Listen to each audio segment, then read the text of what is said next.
Welcome to the Ricky Matthews Show from the Citizens Bank Studio. Hope you're having a great day today as we continue to celebrate so many wonderful people who are working so hard to make Mississippi such a great place to live, work, and play. Hey, listen, Singing River Health Talk is usually in the second half of the show, but today we're going to make it the first part of the show because I've got a really special guest, someone who has joined me before, and we'll get to him here shortly. And again, I think you're going to find it to be a terrific conversation. But also, I want to mention that about 3 or 4 weeks ago, we had the opportunity to meet on Singing River Health Talk, and we had one of the leaders, Richard Moore, for a matter of fact, join me, and we talked about the Singing River Healthcare Academy that's about to open up, and this is really a state-of-the-art, innovative effort that they're doing. And what's going to happen is they're going to have faculty and student and graduates are going to all come together. And what they're doing is they're preparing the next next generation of healthcare professionals through their hands-on clinical training and paid apprenticeship program. And they're going to have a really special celebration on, let's see, the date is August the 14th. And we'll remind you about that soon. It's going to be 4:30 to 6:30. At the Bienville location in Ocean Springs. So that's going to be the Singing River Health Leadership Academy, and the faculty is going to be there. It's going to be terrific, really, really terrific. Okay, so now let's shift gears. I'm really thrilled when I saw this pop up on my calendar for the discussion today for Singing River Health Talk as we continue to celebrate all the wonderful professionals at Singing River Health System. I saw Dr. Michael Finan pop up. He's a gynecological oncologist. He's also the medical director at Singing River Health System Cancer Center and the chief of the women's health effort there at Singing River Health Systems. And we had visited before, back when there was a chance that Singing River would be purchased. Dr. Finan and I actually spent some time talking. He came over from the University of South Alabama. We'll tell you more about that here in just a second. But man, he has some very significant credentials, which we'll explain to you why that's so important. It's factually one of the only, if not the only, gynecological oncologist on the entire Mississippi Gulf Coast. So without any further ado, let me welcome Dr. Michael Finan back to the Ricky Matthews Show. How you doing, my friend? Doing great, Ricky. Thanks for having me. I'm looking forward to having a nice conversation with you. It's good. It's good to see you. And I really do. I have great notes of the last time you and I talked, but Singing River Health System continues to make extraordinary investments in helping you be as good as you can be at your craft, don't they? I mean, it's just incredible what they're doing. Yes, absolutely. No question. Okay. So you came over from University of South Alabama, and as you and I talked about the last time we talked, the Mitchell Cancer Center has done some incredible work, but now you're doing incredible work here, and that's extremely important. When you talk to people about the efforts of the and you as the chief of women's health at Singing River Health Systems, how do you talk about it? How do you talk about how substantial what you're doing these days is all about? Well, the whole system is focused on quality and patient experience. I think that's the main message I'd like to get out, is the highest quality of healthcare in a very caring environment. And we try to do that at all levels. In my role, especially in the Cancer Center and for women's health, I think we've made a lot of progress. Yeah, you have. You've done that. And what's interesting, Dr. Finan, as I talk to professionals, doctors from every dimension of care at Singing River Health System, that is you can't fake the empathy that I'm hearing from them, the caring that they have for each of their patients and the work that they're doing. And coming back to the investments, you have to emphasize that, because the kind of work that's happening to make sure you're on the cutting edge as far as technology is concerned, that's hugely important. And it gives you the ability to do non-invasive surgeries and all kinds of other treatments. But it's important, isn't it? Oh, absolutely. And it's not an inexpensive thing to do. For example, we bought a new linear accelerator for the cancer center about a year or two ago. I think that was a $3 million piece of equipment that is the latest and greatest radiation equipment to deliver radiation treatments with extreme accuracy to very, very sharply defined areas to protect normal tissue, but to kill the cancerous tissue. The system also just bought a new robot, and that's another expensive piece of technology, a surgical robot, which is one of the tools that I use to help my patients. And absolutely incredible technology. But again, it's a $2 or $3 million piece of equipment. So when what I want to do is take a step back. We'll get into some of the efforts that you're involved in, which it covers a lot of different areas as it relates to women's health. You went to LSU. You got your degree. You got your medical degree from LSU. Did you always know you wanted to be a doctor, or when did that occur to you that that's the profession you wanted to do?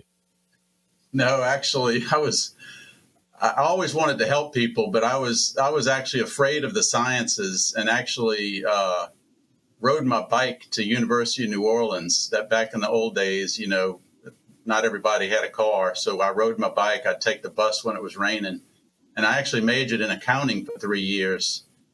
And I guess my plan was to become a CPA and go to law school, be a tax attorney. And I always worked restaurants and construction because that's where the money was. And the summer of my junior year, I had 1 year left to graduate. I have no explanation for it. I got a job in an accounting department that summer to try to network and try to make sure I could get a job when I got out. And I have no other explanation other than God tapping me on the shoulder and telling me to go to medical school. It was just a calling. Wow, that's so interesting. Did you grow up in the city? Yes, grew up in Gentilly and rode my bike to Brother Martin and then rode my bike to UNO. Well, listen, I have to tell you, man, the time that I spent in New Orleans, we've always been an extension of New Orleans. Just this, especially when we talk about the New Orleans Saints and just really the city in general. Even after Hurricane Katrina, we often said that in order for the Mississippi Gulf Coast to survive and to thrive in the future, New Orleans has got to come back. So we're connected culturally. We're connected. We're connected in so many different ways, historically for sure. But I always knew a lot about the city, but to go there and be publisher of the Times-Picayune and president of Nolan Media Group was a tremendous opportunity to really get to know the city from the inside. And what an incredibly resilient place. You have to have fond memories. I'm sure you spend a lot of time there still, but we are connected, aren't we? Oh yeah, absolutely. And I think I think everybody realizes there's a unique Gulf Coast culture that's very, very different from the Deep South. The Gulf Coast culture is very welcoming, very accepting of anyone and everybody. And it's just a very warm, welcoming culture, great food, great music. And I think it does extend out from New Orleans and across the Gulf Coast. And so many people here have connections to New Orleans. They either went to school there or they have family from there. It is a very nice culture, though. Well, I think the way you said that is really well said. And I have to tell you that the former executive editor for the Sun Herald used to call it Gulflandia. And it was the area from the Florida Panhandle on over into New Orleans that we should have been a state, that group, as opposed to how we're aligned by states, because our cultures are so intertwined. But it's true, isn't it? It is. You go 30 or 50 miles north and it's very different. You're deep into the Bible Belt, which nothing wrong with that. My wife's from the Bible Belt up in Shreveport, Louisiana. But it's just, it's a very nice culture that we have here on the Gulf Coast. It really is. So you go to medical school. When did you know oncology is the profession you wanted to move into? Yeah, so I went to medical school with my mind wide open, thinking I might be a general practitioner or a family doctor. Fell in love with obstetrics. Just delivering babies is an absolute adrenaline rush. I mean, it's a miracle every time a baby is delivered, really. So I was fascinated with obstetrics, actually. Had never even heard of GYN oncology because we didn't have the specialty at LSU Shreveport. I didn't even know it existed. Did my residency in Tampa at the University of South Florida. And then when I started dealing with the cancer patients and their families, I just fell in love with the patients. Even the meanest patient in the world tends to turn nice when they get cancer. And I just fell in love with the patients, and the technical challenges of the surgery were amazing to me. That you could open someone up. I'm sorry, go ahead. Yeah, let's do this. We'll pick it up right there on the other side, but we're visiting with Dr. Michael Finan. We'll see you after this break. Welcome back to the Ricky Matthews Show from the Citizens Bank Studio. It's Wednesday on the show, so this is Singing River Health Talk that we usually do in the second half of each show. But when I saw Dr. Finan pop up, I decided to start the show with him and go 3 segments with him because he's got a great story. We've had the opportunity to visit before when we were talking about how much important work and why it's important for us to have a strong Singing River health system. That was back in 2022 that he and I visited before.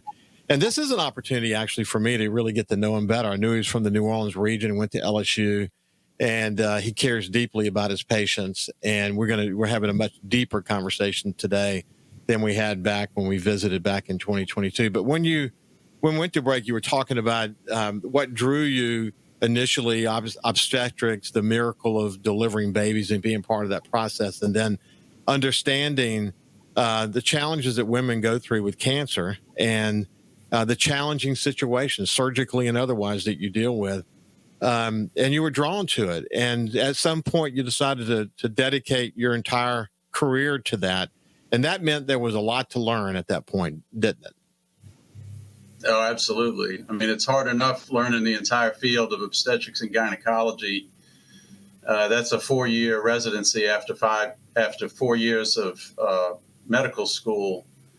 And then on top of that, learning everything there is to know about women's cancer, which is the field of gynecologic oncology. Yeah, when people think, and I'll talk about the University of South Alabama often, and I had strong belief in them long before I became the publisher of the Mobile Press Register. But when I got there and started to understand, I got to know the president of USA at the time. He worked closely with us on the oil recovery efforts. I led the oil recovery efforts as a volunteer for Governor Raleigh. But as a result of that relationship, it brought me even deeper into the University of South Alabama and the Mitchell Cancer Center specifically. And you had tremendous experience there. You were there, I think, 4 years. But they're doing some good work there, aren't they? Oh, absolutely. I was actually there 15 years. I was cancer center director for about 4 years, my final 4 years there. But yeah, we've had tremendous success. I saw the place. I was there before it was built.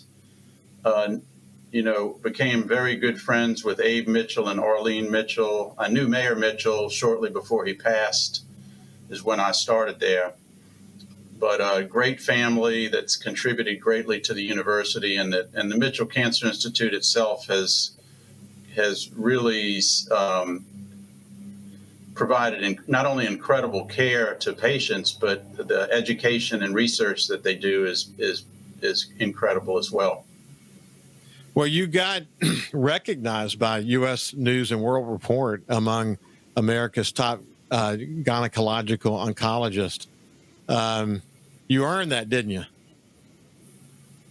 Well, I try to do the best I can. I try to take great care of my patients and try to give feedback to the physicians who send those patients to me and have confidence in me. What can I say? Yeah. Well, there's not more to say. That's a beautiful thing to get recognized as. Along the way, you had a ovarian cancer screenings test study that you were deeply involved in. But when you're involved in studies like this, it just keeps adding a level of depth to the dimensions that makes you, again, a better oncologist as it relates to women's health. But those kind of studies are important, aren't they? Oh yeah, that was a National Cancer Institute NIH funded study. So we did receive a $1.3 million grant. We partnered with over 20 institutions around the country to collect specimens for us that were all shipped back to the Mitchell Cancer Institute for us to do the science. We had a scientific team and a clinical team working on that. And the idea was to use pap smear fluid to try to screen for ovarian cancer. And we actually made some amazing discoveries. We have 6 patents filed and multiple scientific publications on it. It was fun. And private company ended up licensing that. And I think they're still trying to get enough data to go for FDA approval. Well, that's really incredible. But I mean, when you're in the trenches of a study like that, that's when you learn a lot, and the opportunity to be innovative as it relates to those patents. It's not a surprise to me. But when you come over to Singing River Health System, and you're now in a position where you can continue to raise the bar. Talk about how important that is. Oh, it's been a wonderful opportunity. I actually retired in 2020. When I turned 60, I had always dreamed of retiring young. And after about 2 months, my wife said I needed to go back to work. I was driving her crazy. But fortunately, leading up to my retirement, actually, Singing River had heard I was going to be a free agent, and they had started to put their hooks in me before my retirement. So I started here really 5 years ago, and it's been a wonderful transition. I've got a great team of oncologists here, a great support staff. We've done a lot of work to try to improve the quality of care that we deliver in the cancer center.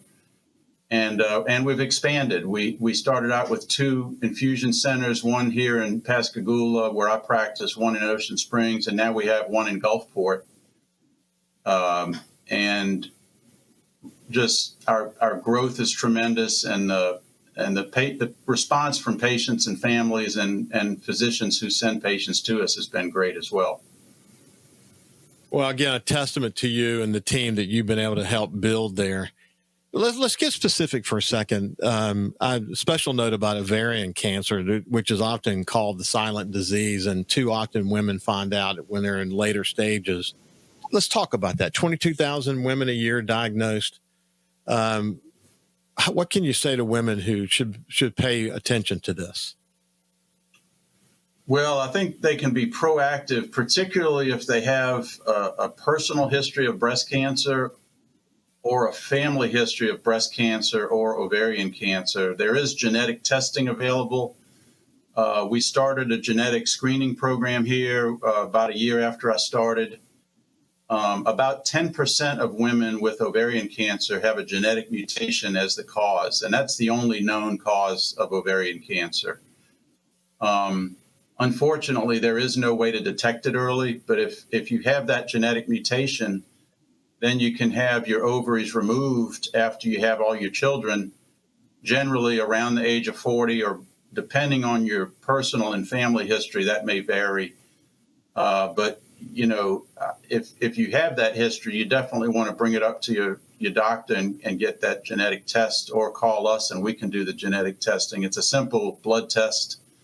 Takes about a month to come back, but it's critically important to try to prevent it because there is no way to detect it early, unfortunately.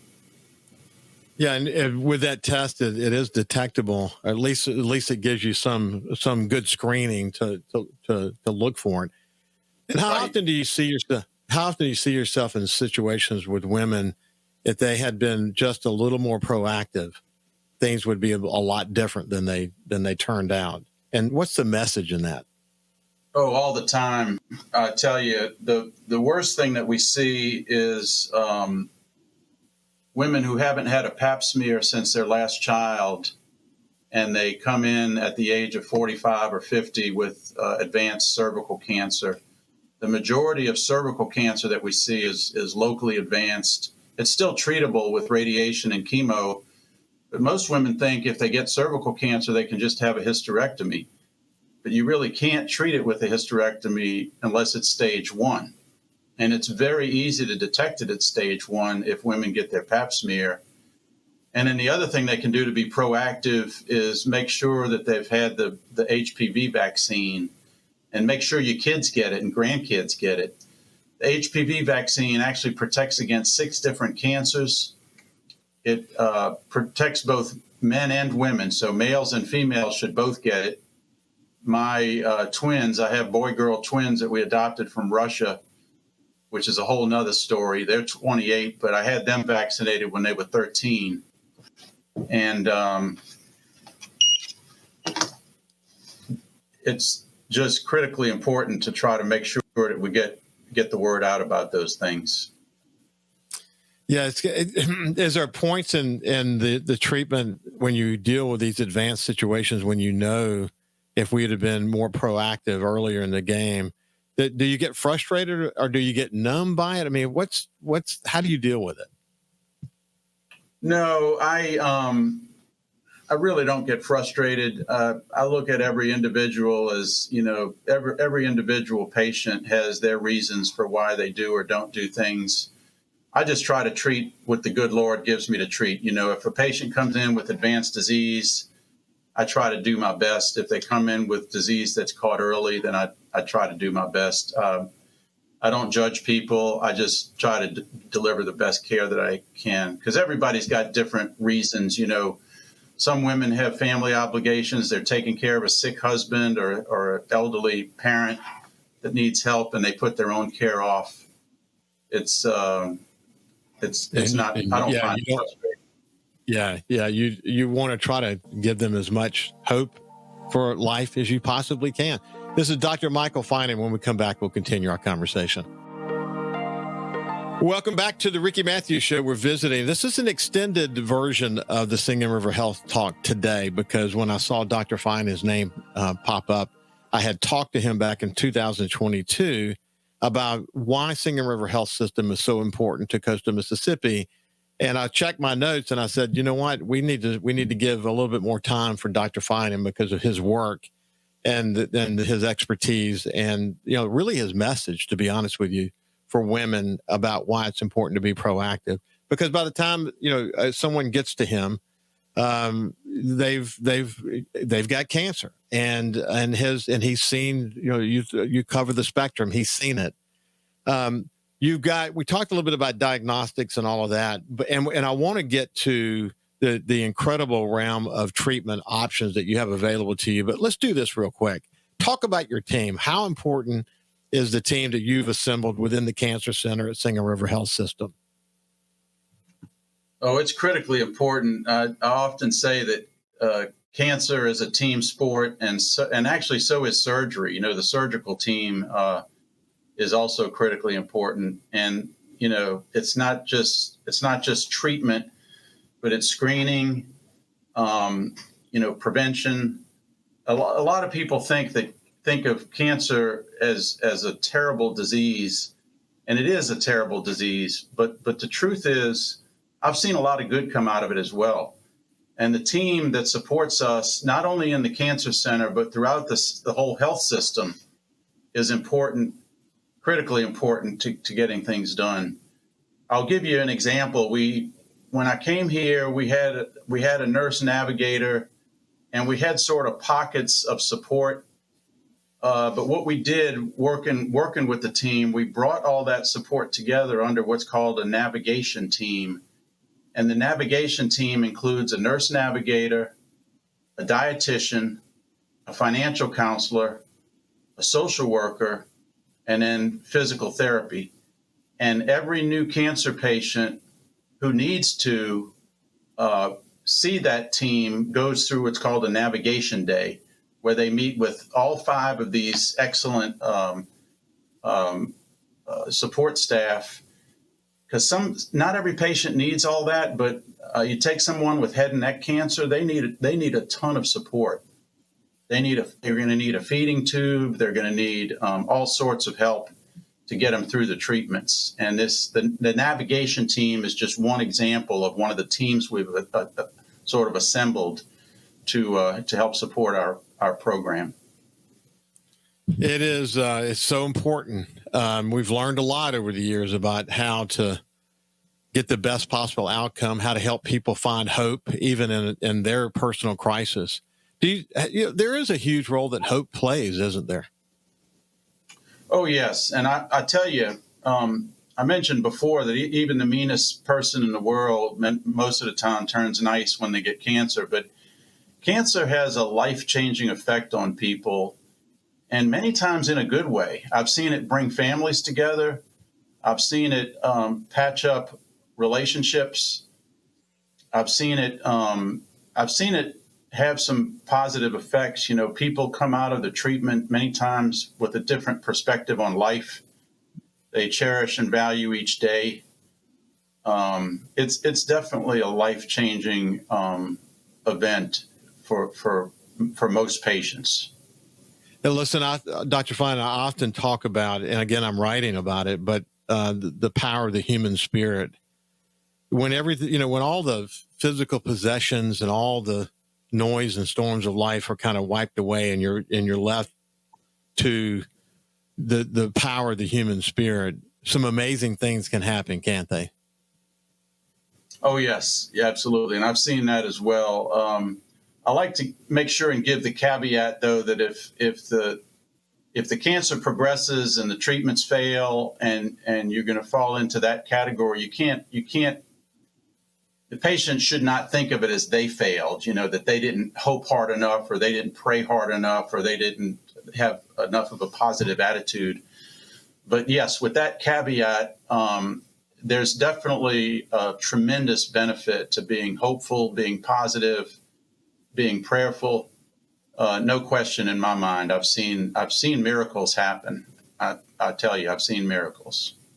Yeah, that's beautiful to be able to say, and you're certainly in the position to be able to say it. When you think about what's happened with radiation, people think radiation treatment is just radiation treatment, but there's been some cutting edge innovation that has happened as it relates to that too, hasn't there? Yes, absolutely. And the treatments now are radically different than they were 20 or 30 years ago, when people used to get burned and get organs damaged beyond repair. The radiation treatments nowadays are extremely accurate. They can shape the radiation field in 3 dimensions to exactly the shape of the tumor, so that you're attacking the tumor, but you're protecting normal tissues around it. And that technology was just not available even 20 years ago. It's called stereotactic radiation. And then we have all sorts of techniques to do very, very highly targeted, very small areas with radiation. It's really amazing. Yeah, I'll give you an example. We have a dear friend actually who had cervical cancer. She was treated at MD Anderson, but this is before the ability to do what you just mentioned, the stereotactic body radiation therapy. And so as a result of the she's really lived a beautiful life since, but she did have some damage as a result of it. And she's just, learned to live with that. But, you think about what's happening with graphic technology and 3D technology and again, this radiation therapy that you're talking about, the ability the precision treatment of cancers, what's happened over the last few years. And then you add to that the emergence of AI and robotics and what's going to be happening as it relates to all that. It really is it is now, and it will continue to exponentially help your ability to get very specific, even on those advanced cancers. Yes, no question about it. And all that technology is incredibly exciting. It makes cancer a fun field to be in because there's always something new developing.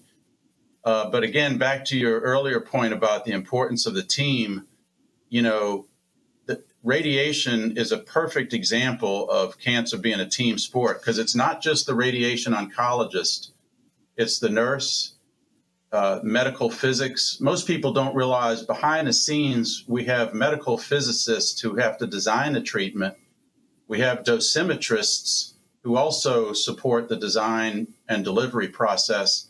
And then we have radiation therapists who are the ones who actually put the patient on the table, make sure that they're targeting the right target, and actually push the button to turn the machine on and make sure that it's done safely and accurately. So it's a whole team of people to get this treatment done. And that's the case in every step of every cancer treatment, whether it's infusion of chemotherapy or whether it's surgery, whatever we do, it's definitely takes a whole bunch of people to make it happen. So yeah, so in building this team, yeah. What I was going to say is technology coming like AI and robotics and all will not replace the people, in my opinion. I think it's just going to offer us more opportunity to do more. Yeah, I think it may help you increase the precision and all that. But, that's the point I was about to make, that one of the things I'm hearing so loud and clear is that you coming to this again, the only gynecological oncologist in coastal Mississippi, you coming to Singing River Health System, what it did is it raised the bar for cancer treatment and diagnosis inside the Singing River Health System dramatically. But it wasn't just hiring one person that did that. It's building the team around it that gave you the capability to be able to very confidently say to women who might have been going to Houston or New Orleans or to Mobile that the Mississippi Gulf Coast is now a clear option for you. That's something that took a huge commitment, didn't it? Yes. And I'm very excited to have been able to do that. And it's, we've actually been able to sort of mirror that by recruiting. We recruited a colon and rectal surgeon, which the system had never had before, head and neck cancer surgeon, which the system had never had before. So those also bring with them their own team of people to support them. So head and neck cancer surgery, gynecologic oncology, colon and rectal surgery, were all new to the system. I think prior to 2000, I don't think they really had any subspecialty cancer surgeons. So it's been fun. Well, had them on the show. And what's been so interesting about the work that they're doing is similar to what you and I were talking about. It's simply that the investments in technology enable them to do very, very, very precise surgeries. Because as you know, getting to cancers can require reconstruction and all kinds of unique stuff. And having the technology to support you and the skill sets to be able to do it and the team to support you is what makes success ultimately a better out. Hopefully have more success. When we come back, we'll continue our conversation. We'll see you after this. Welcome back to the Ricky Matthews Show from the Citizens Bank Studio. You can see why I wanted to allot more time. We had actually planned on doing 3 segments today. I'm going to go ahead and do the final segment because Dr. Finan, Michael Finan, who is the only gynecological oncologist in coastal Mississippi, and I have kind of covered the spectrum in terms of the really significant investment that Singing River Health System has made in this ability, not just to treat gynecology cancer, which we're talking about now, but other forms of cancer as well. This team around the cancer center, what we were talking about before we went to break, is really important to kind of focus on for just a second.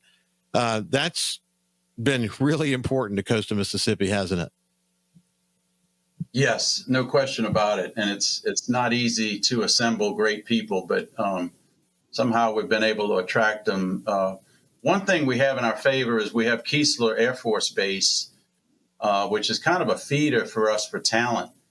These medical students, many times they'll sign up for the military for a military scholarship to pay for their medical school, or even college and medical school, so that they don't end up with a bunch of debt, and they end up coming here to the beautiful Mississippi Gulf Coast to pay back that time. Many of them owe back 4 years or 8 years, and then when they get out, they're embedded in the community. Their kids are in school here, and they just want to stay because it's such a great area to live, and it's off of most people's radar. So that's one way we've been able to attract so much talent. I didn't mention our thoracic surgeons. We have two thoracic cancer surgeons that do robotic thoracic surgery, and one of them is a Keesler doc. He's actually active Air Force, but he does all his surgery at Singing River because they just don't have enough volume and they can't really assemble the team because they don't have enough volume of patients moving through to keep the team trained and talented and busy. Yeah, that's actually been something that has been, for regular listeners of the show, they know I have zeroed in on that reality many, many times. The number of great doctors that are coming from Keesler Medical Center into the system. I mean, these are really top-notch physicians that have been extraordinarily well trained, and we've been in the right place at the right time for them, and they love this community, and they're practicing here now. And when they're on the show and they talk about it, man, I mean, they really genuinely love living here, don't they? Oh, absolutely. Yeah. And we have, we've had a very nice relationship with the docs at Keesler and also the VA. The VA, we love treating veterans. We see a lot of veterans, and the VA does not have a bunch of subspecialty surgeons and subspecialists like we have. So we're fortunate to have the Biloxi VA in our area, so that we can provide care to those veterans. What's interesting? We've got about 3 minutes left, but I'll just bring focus on this. We've talked over and over again throughout this show, over the number of shows that I've done over many weeks, about this patient first care, emphasizing compassion and quality and communication and all these things. It's interesting. I was having a conversation with an executive for the company that used to own the Sun Herald. We were talking about a particular leader that was really good at what he did, but he wasn't particularly nice all the time. And so it affected him as a leader. And she and I kind of related to one another that one of the most important attributes of a great leader, and I'll say it about a doctor as well, is the ability to connect with people. It's the ability to care about them. It's the ability to be nice and just let them see that what you learned in school about tender, loving care is a real thing, and the patients are better when they get it. But I can't overstate that, can I? No, and I think it's not something you can teach people. At least in my experience, I think the ones who need to teach that are the moms and the dads at home when they're raising their kids. I attribute my personality and most of my talents to my parents and my family and the way I was raised back in New Orleans. But and I would say that just being close with our chief medical officer, Randy Roth, it seems like 95 or 98% of his problems come from about 2 to 5% of our physicians that just don't know how to play nice in the sandbox, so to speak. Yeah.